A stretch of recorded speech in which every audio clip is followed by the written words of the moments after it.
ginawa natin? Bakit natin pinasagad ang sarili na? Mahigit 900,000 square meters ang lawak ng Ocean Park. Kaya naman maaari kayong sumakay ng train o kaya cable car sa loob mismo ng park. Mas maganda maranasan nyo rin ang cable car. Kaya nga maganda dito sa Ocean Park, Hong Kong. Kasi iba-iba ang rides ang maranasan nyo. Kagaya lang itong cable car na isang mode of transportation lang dito. Kung medyo napagod kayo sa mga rides, maaari naman kayong mag-relax at mag-enjoy sa panonood ng dolphin at sea lion show. Maganda rin ang kanilang neon lighting sa Old Hong Kong at ang gala of lights sa Aqua Lagoon pagdating alas 7 ng gabi.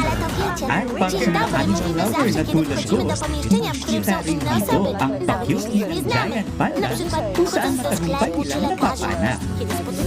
May red panda dito at maging ang world's smallest monkey ay masisilayan dito. Animal conservation ang advocacy ng park.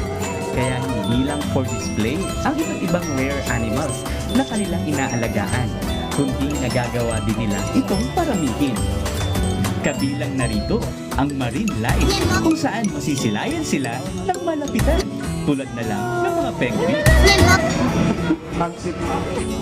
Tampok din dito ang ating pambansang isda, ang bangus, kung saan kay ganda pala nilang pagmasdan, lalo kung maramihan.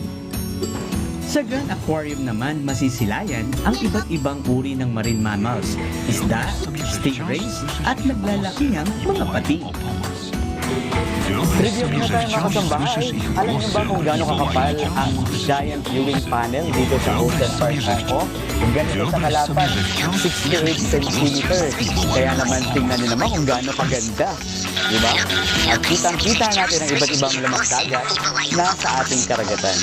Kaya tandaan natin, saan man tayo makarating, lagi tayong magpasalamat sa Diyos sa kanyang biyaya at pag-iingat sa atin. Brian Evangelista, UNTV, News and Rescue. Diyos ang aming sandigan, serbisyo publiko ang aming pinahalagahan.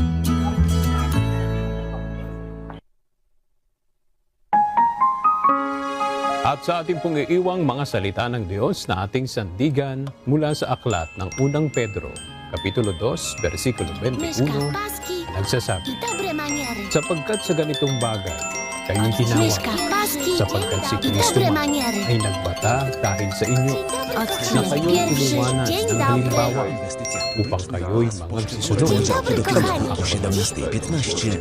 Katedra Ponadselekcja Muzyczna. Do dzisiaj na trasach gdzieś Yan ang mga balitang aming pinutukan at inaksyonan dahil sa aming pagkabalita, una ang pagdalina sa kapwa. UNTV News may balita saan mang panig ng daigdig.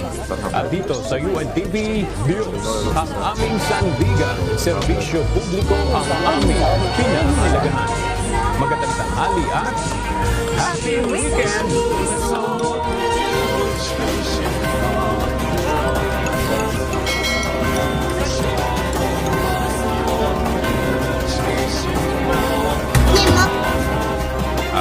Bieżące programy w przedsiębiorstwach, firmach, inwestycjach publicznych oraz w poszczególnych branżach gospodarki.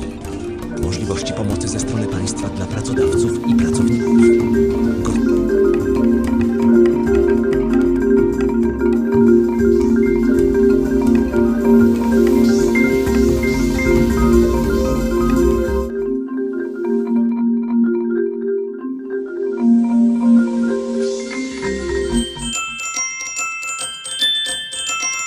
Mieszka, paski i dobre maniery.